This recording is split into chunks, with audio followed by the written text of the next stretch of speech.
Hello everyone. Firstly, I would like to thank the speakers and the advocates for being the voice of so many women and children, for living this heartache in the public eye. You have put the spotlight on the difficulties that's lived by so many, but rarely listened to. Not just for women and the children, but for the men struggling also, particularly our young men damaged by this cycle. My name is Yvonne Weldon. I am a Wiradjuri woman from Cowra, here in New South Wales. I'm from the waters of the Clare, which later became known as the Lachlan, and of the Murrumbidgee rivers.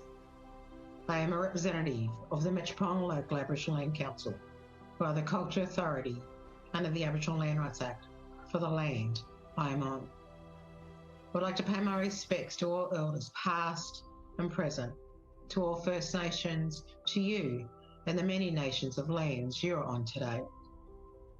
The boundaries of our traditional owners are not defined by the hand or by the pen, but through the natural landscapes of the earth.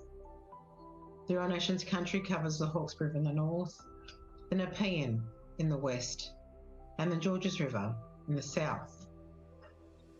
My people have practiced our traditions for thousands of years and endless generations. One tradition that is shared in various forms across Australia is a welcome to country. It is more than just words. It is a spiritual process by honouring the ancestors' footsteps we are all walking in.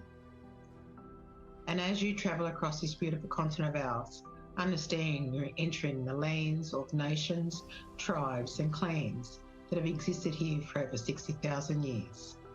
The First Nations of this country are the oldest living culture of the world. Our practices and our traditions have sustained us, and they are embedded into the core of this nation.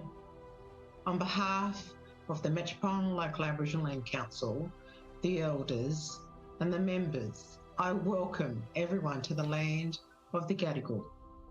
I acknowledge Gadigal people whose spirits and ancestors will always remain with this land, our Mother Earth. As we are gathered on International Day for the Elimination of Violence against Women, we need to recognise that violence should not be a part of our nature, but for so many, it has become a way of life. The behaviours sometimes aren't known until after the impact, but this doesn't mean we can't support and create a change in a cycle, a change for the children, a change for the women, a change for the men, a change for the family. In 2018, the NAIDOC theme was, "Because of her, we can." I've been blessed to be guided and taught by many incredible Wiradjuri women. You should acknowledge the women that give so much of themselves. They give endlessly because they believe in you, and it is important to honour them. And to give recognition of the never-ending dedication of women, could you all please pause for a moment to remember the many sacrifices women have made along the way, the ones we will continue to make, and those that should never happen.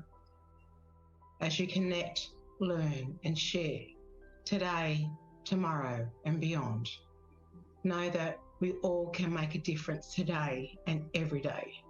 Don't let violence in all its form to continue. The silence enables those to continue to take what is not theirs at the expense of all of us. Don't stay silent. Don't turn away. Don't speak the words or make the changes through policy or legislation.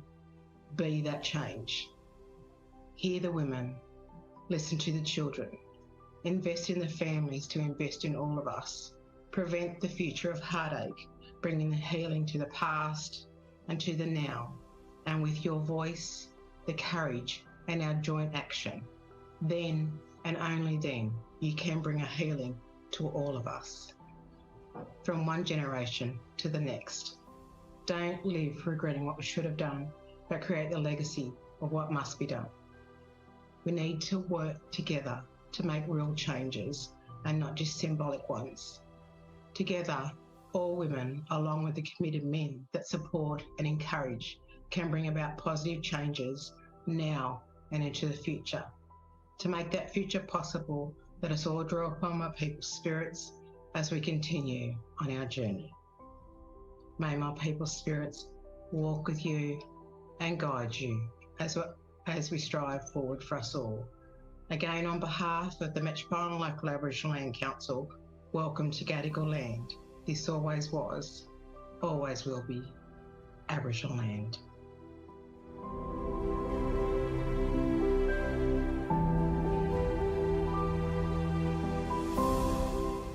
My name is Nadine Taylor. I'm the founder of Hope and Heal, a not-for-profit charity that runs trauma-informed retreats for women who have experienced domestic violence and abuse. I am also a survivor of domestic violence who nearly became just another statistic. November the 25th is International Day for the Elimination of Violence Against Women. Today, with heavy hearts, we come together to pay our respects to the women who have been murdered in domestic violence homicides. Currently, 1 woman per week is murdered by a current or former partner. This figure does not take into account the numerous women and children who continue to live in fear every day. This yearly vigil is organised by a number of individuals and agencies who work tirelessly to bring about awareness and change. We stand together in solidarity, remembering the lives tragically lost, and extend our condolences to families and friends. We will remember you.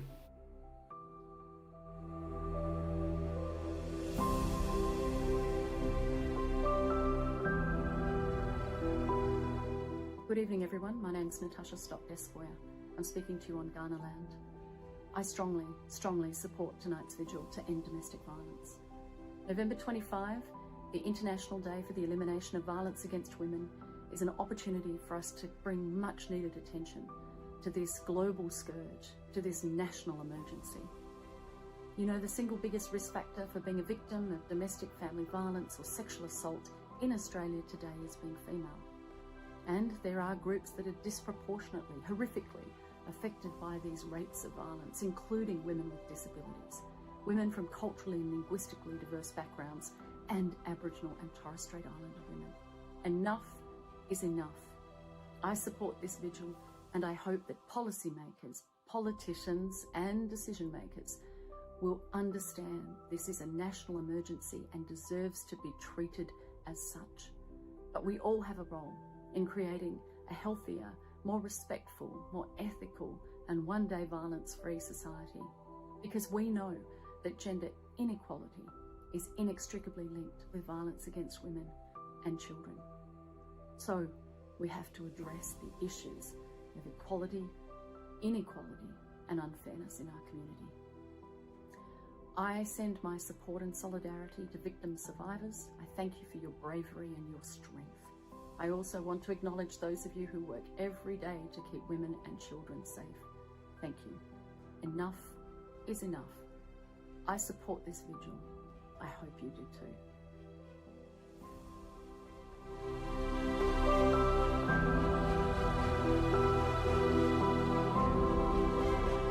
On this International Day for the Elimination of Violence Against Women, we honour the lives that have been tragically lost each year through domestic violence homicide.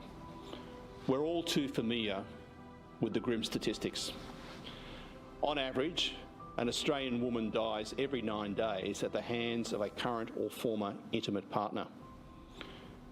Each year, our police statistics record around 33,000 domestic violence assaults in New South Wales.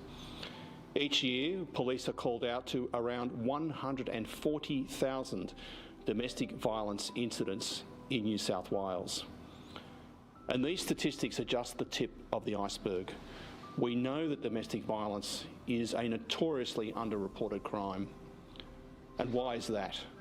Because victim survivors fear for their safety. They fear for their children's safety. They fear for their animals' safety. They fear for loss of job security. They fear for loss of housing security. And they face the stigma of victimhood. We mourn the lives of men who have been victims of domestic and family violence, but we know all too well the gendered nature of this crime, that the vast majority of victims are women, and the vast majority of perpetrators are men. As a man and as a Member of Parliament, it's my duty and responsibility to lead the fight against this scourge. This is not just women's business, this is business for our entire community. So what do we reflect on today? We reflect on the need to hold perpetrators to account, to ensure that victim survivors have the support and the services that they need, to ensure that cultural change is happening in our society. The greatest way we can honour the memory of the lives that have been lost through domestic violence homicide is to redouble our efforts, to redouble our determination to tackle this scourge, to hold perpetrators to account, to make sure that victim survivors have the support and services they need, and to make sure that in 20 or 30 years' time, I'm not standing here today, you are not standing there today, still talking about this terrible scourge of domestic violence.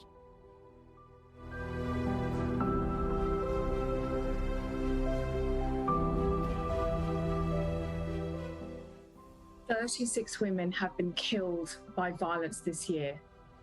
These are mothers, these are daughters, aunties, sisters, nieces, cousins, friends and colleagues. These are human beings. We say no more. This year's Vigil is about recognising, celebrating and respecting their memories and acknowledging all of those who have been left behind. Today, we remain determined and passionate about what we all need to do. We can no longer ignore the disrespect, the victim blaming, the sexism, and the inequality that is rife within our culture and community. We can no longer turn a blind eye. We as a community have to be in this together. And if we aren't part of the solution, we're part of the problem. I encourage each and every one of you watching this video to care about this issue, domestic and family violence. It's not isolated, it's everywhere. And it will take all of us to help stop violence, disrespect, and abuse of women and children impacting our culture and society. Do what you can, learn about the issue, read about this issue, volunteer for an organisation saving lives, help educate your friends and family, care about this issue. It's the conversations with friends, family and community that are essential and, believe me, could save lives. It's so important to educate yourself on where support exists. Do some research, start with 1-800-RESPECT. It's knowing where help and advice exists for someone who you know might be suffering silently. It's the listening, inquiring, validating, enhancing safety and support without judgment if someone tells you about their experience of disrespect and violence. It will honestly take all of us. Enough is enough.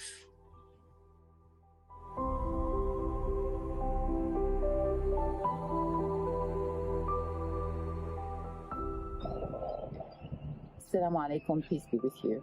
I'd like to acknowledge the traditional owners of the land that we stand on here, those that have been before us, those that are present with us, and those that will come after us.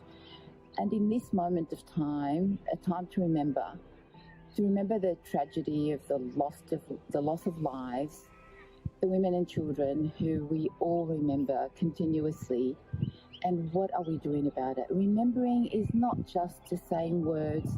Remembering, it has to have a purpose. And the purpose is action. And action needs hope. And with that hope, we cannot find a solution. And to find those solutions, we have to have courage. We have to have trust. And as I say these words, I feel the pain. And the pain is real.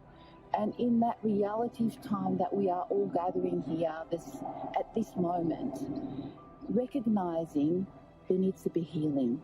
And for healing to take place, we have to really think about how we do things differently. Innovative ways of moving forward, we need to stand in solidarity, as we are doing right now. All of us are gathered in solidarity for a purpose of recognizing that this pain needs to change. We cannot change the past, but we certainly can change the present for the future. And to do that, we need to come together. We need to sincerely gather to recognize that there needs to be healing. Healing is a process, and in that way, we can and we will be able to change what we think cannot be changed. And just as I'm standing here, I'm thinking about the butterfly, because the butterfly creates this amazing softness that flutters with hope, without fear, understanding and trusting in the environment that it flutters with. So let's just think about the butterfly while we are sitting here. Let's really be like a butterfly that comes in different shapes and forms, in different colors. And let's allow our wings to flutter with hope, sincerity and action. And from today, as we remember those that have lost their lives, we will hope to bring that out in action for change, for the whole of the community, for here in Australia and globally. And for that, I sincerely hope that every word that is from my heart resonates with all your hearts. For change is real and reality is hope, and hope in uncertainty creates that change that we all look for. Thank you.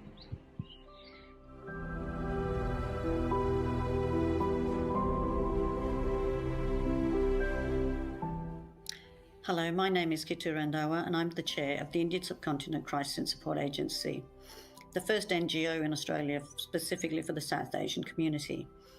I would like to first acknowledge that I am coming to you from Darragh land, and I would now like to pay tribute to all those victims who have been lost, or those people who have lost someone through domestic and family violence. A form of violence which is all the more abhorrent because it largely occurs in a place we call home, where everyone should feel safe, and at the hands of those that are considered to be loved ones who should be protecting and keeping us from harm. I want to talk today about some women who have been lost around me from my community.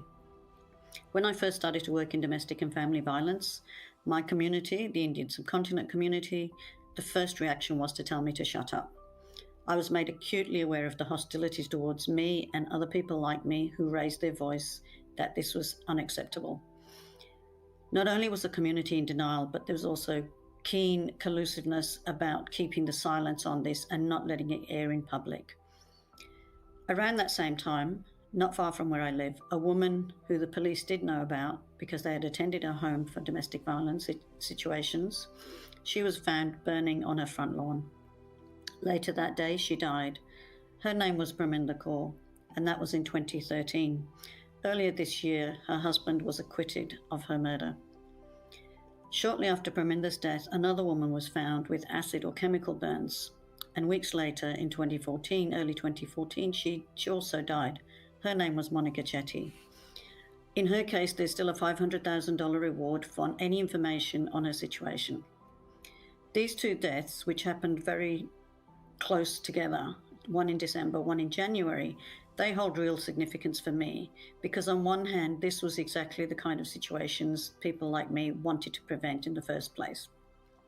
But on the other hand, their deaths meant that the community could no longer be in denial, and they had to accept that we had an issue in our community.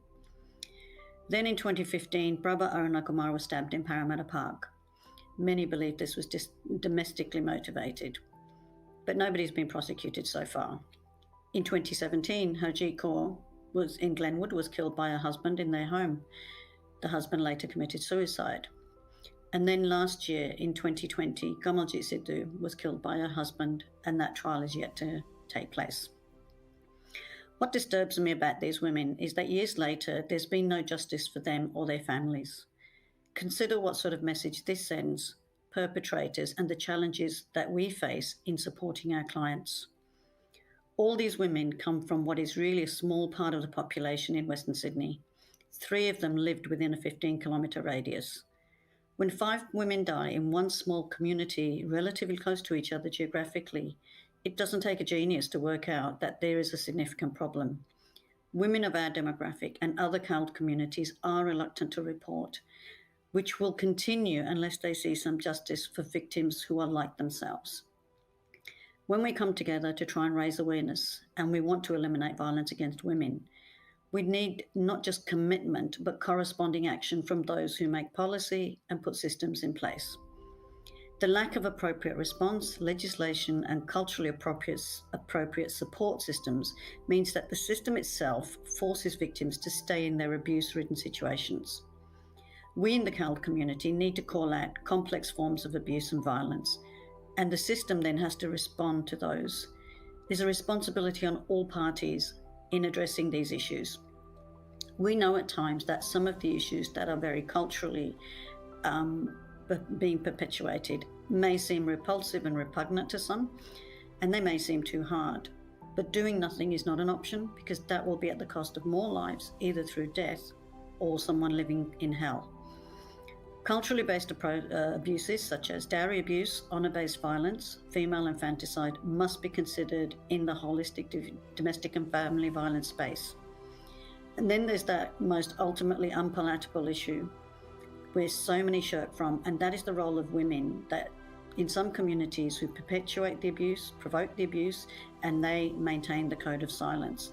We cannot disregard the impact that they have, because everyone has a right to feel safe in their homes and with their families.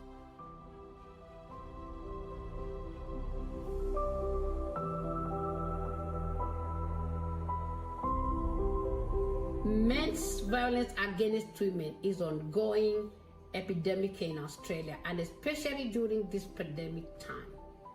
Domestic violence is not okay.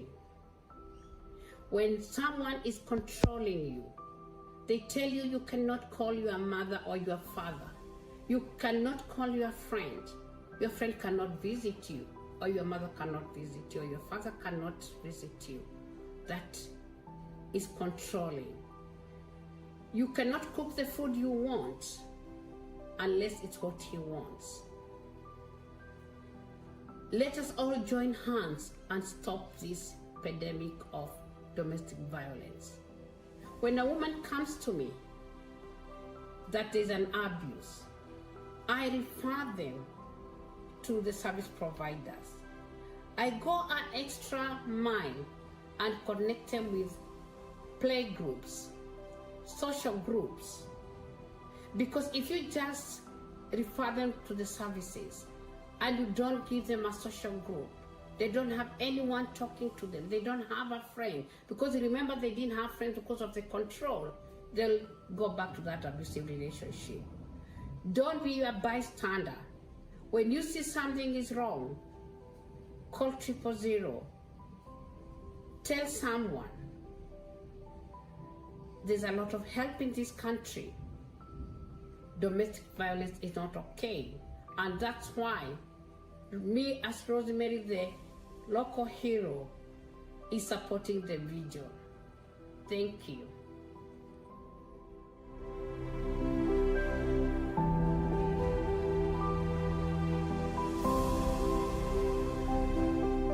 My name is Amani Haider. I am an author, artist, and advocate for women's health and safety based in Western Sydney. I'm recording this video on unceded Darragh country, where I live, work, and raise 2 children. I want to acknowledge the interconnectedness of injustices everywhere and the ongoing trauma inflicted on Aboriginal people in Australia. I want to acknowledge the death of Charlene Warrior.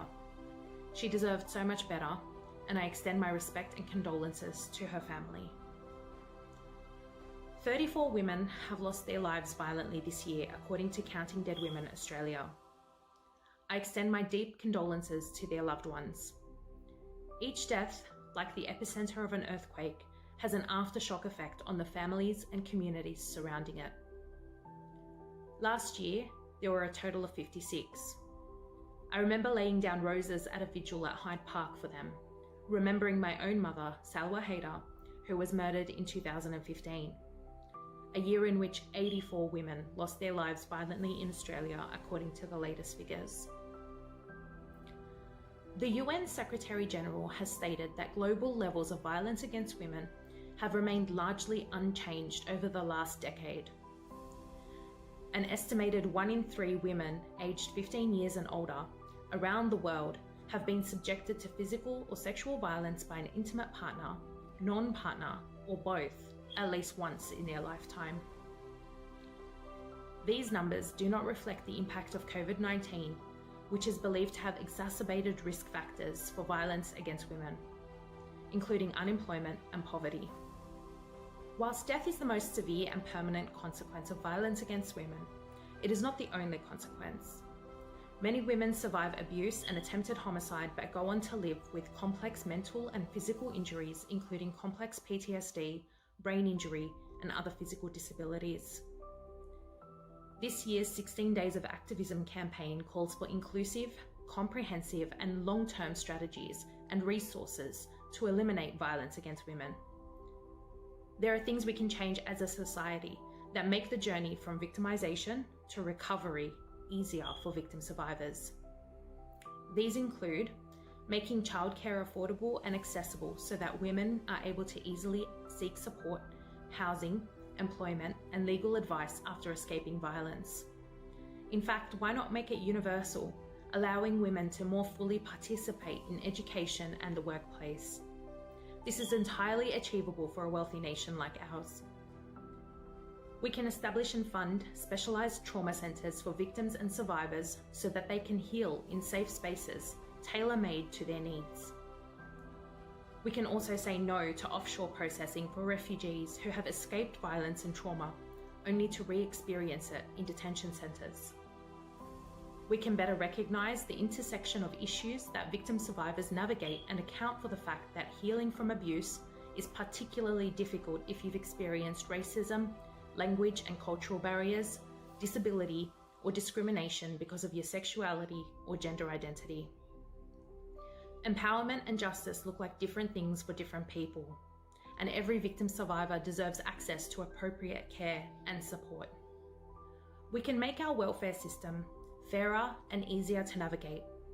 I've written and spoken in the past about how I lost my eligibility for paid parental leave because I took time off work after losing my mum, and that time that I took off work put me outside of the work test used by Centrelink to test eligibility for paid parental leave.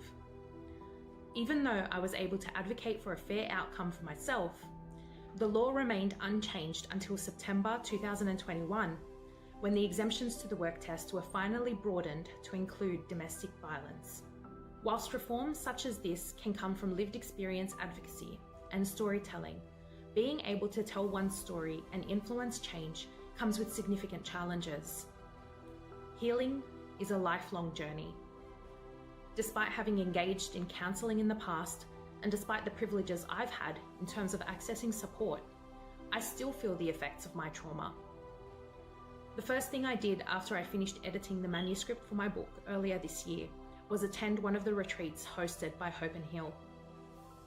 There, I witnessed the heavy and difficult work that goes into healing, and my short time there was empowering and transformational.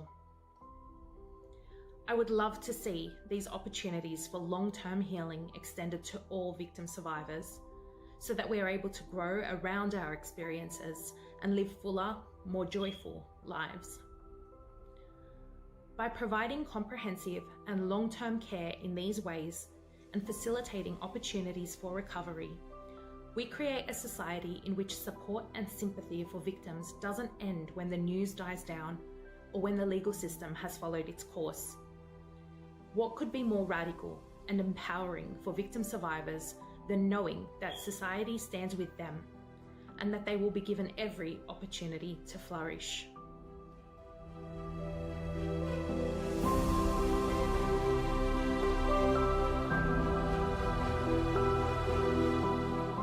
As a young mother, I experienced family violence, although I didn't realise that that's what it was for a while.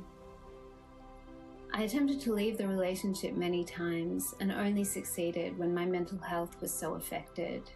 I didn't think I could survive the relationship any longer, and I didn't want that kind of life for my baby. I didn't know at the time that as a woman with disability, I was at higher risk of violence and abuse, and that the ways my partner would use my blindness to humiliate and disempower me was a form of abuse unique to women with disability.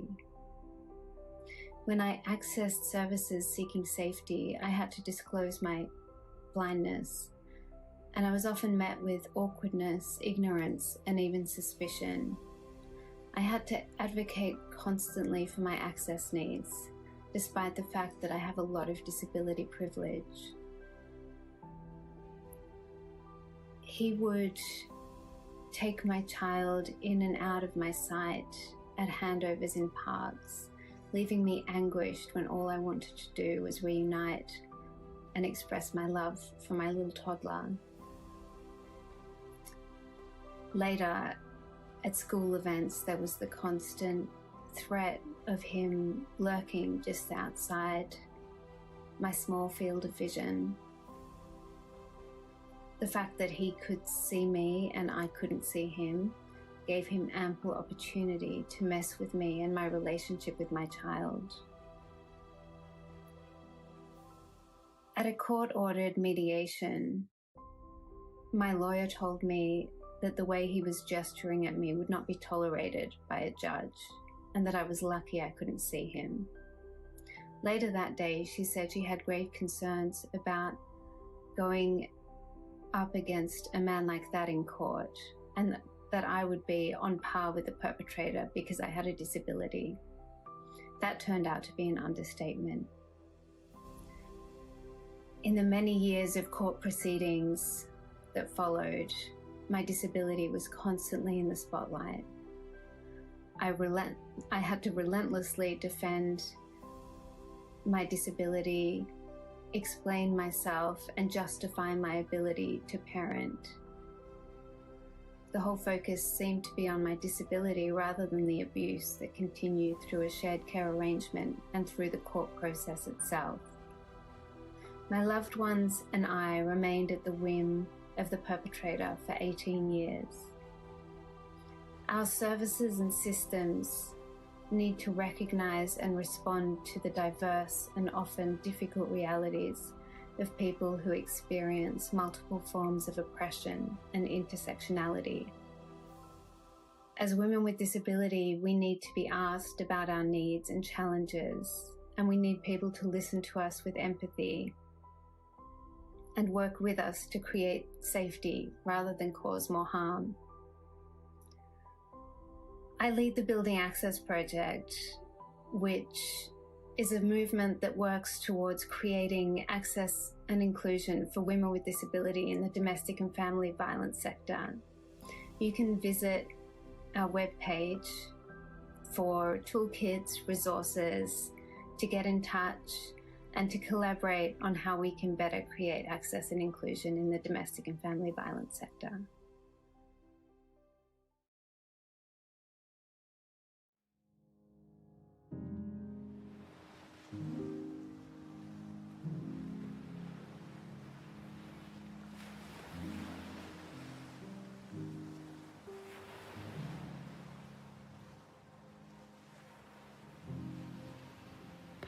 Stephanie Lee Robinson, Western Australia, aged 30. R. Rubunja, Northern Territory, aged 46. Ada Gray Mitangata, Victoria, aged 57. Michell Norris, Victoria, aged 40. Ju Zhang, Victoria, aged 33. Doreen Langham, aged 49. Robyn Beever, from Queensland, aged 82. Jasmeen Kaur, from South Australia, aged 21. Cassandra, known as Sandy Brown, from New South Wales, aged 47. Min Sook Moon, from New South Wales, aged 49.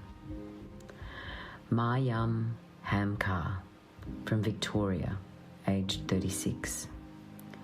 Kelly Wilkinson, from Queensland, aged 27. Lordy Ramadan, from Queensland, aged 48. Giustina Lawlor, aged 53. Judy Bednar from Victoria, aged 78. Barbara Chabaud from Victoria, age 62. Thanh Truong from Victoria, aged 48. Kayla Golding from Queensland, aged 29.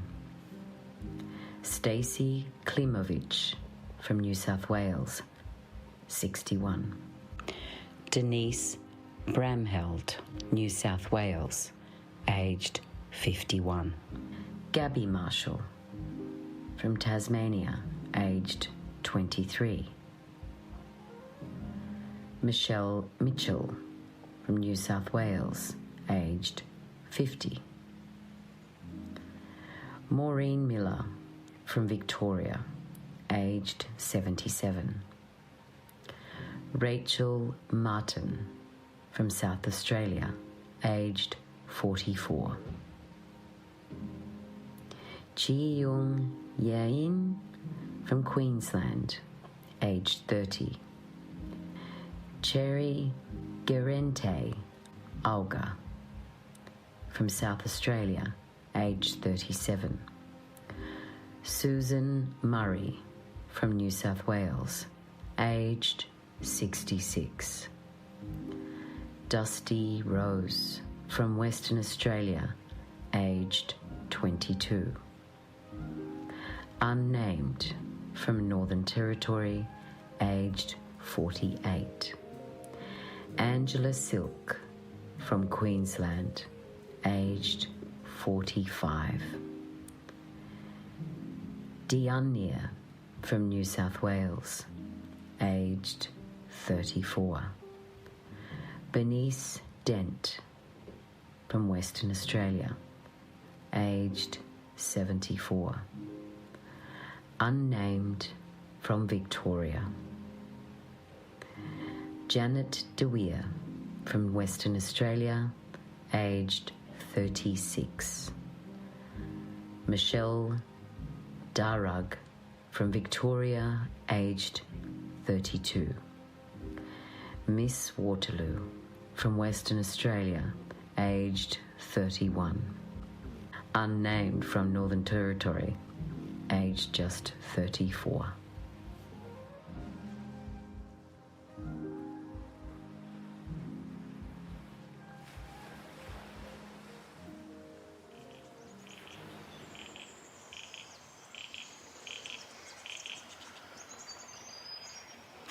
Today we've gotten to hear the stories and the names of those women and children that have been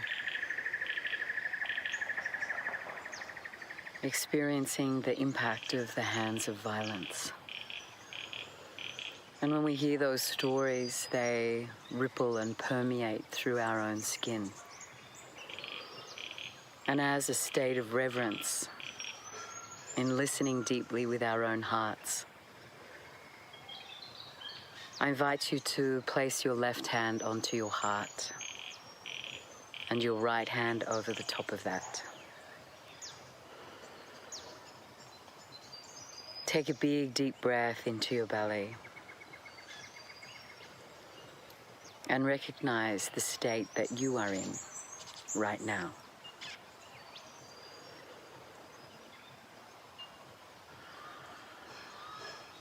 In the activation of eliminating violence in the world, it rose up, stirs up, and invokes states in our own side of our own selves that can invigorate the state of anger, fury, and rage, frustration, irritation, sadness. But right here, right now, I invite you to be with the movement that sits in your own skin. And allow the breath to be your attention. Each and every one of us have a desire in the world to no longer see the violence that we see in the world. And if we choose to activate that, it's fundamental and imperative that we discover that own harmony in our own skin is the very root of seeing such change. Allow your breath to move through your body, expanding your breath wider, not higher. Feel your hands on your own heart and recognize the space in which you have the choice to create in every moment.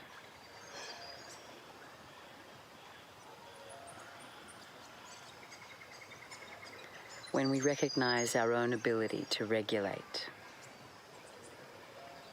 there's a state of influence that permeates through all skins.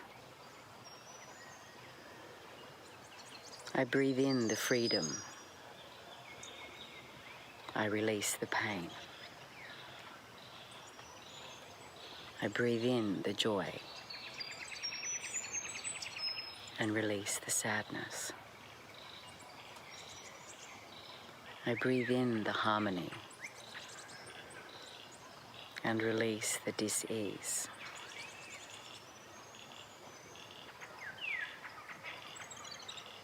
I breathe it in and I release. I breathe in the light and let go of the darkness. I breathe in inspiration and let go of the old. I breathe in the freedom and release the prison.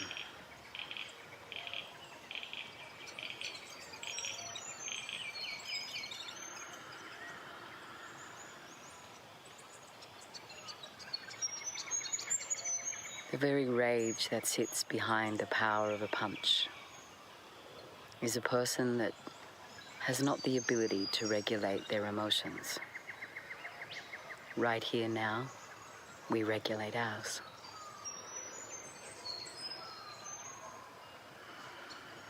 This is truly the transcendence of the abuse, the intimidation, the manipulation that permeates through all cells. Let's invoke and evoke another way of being by breathing in our own birthright.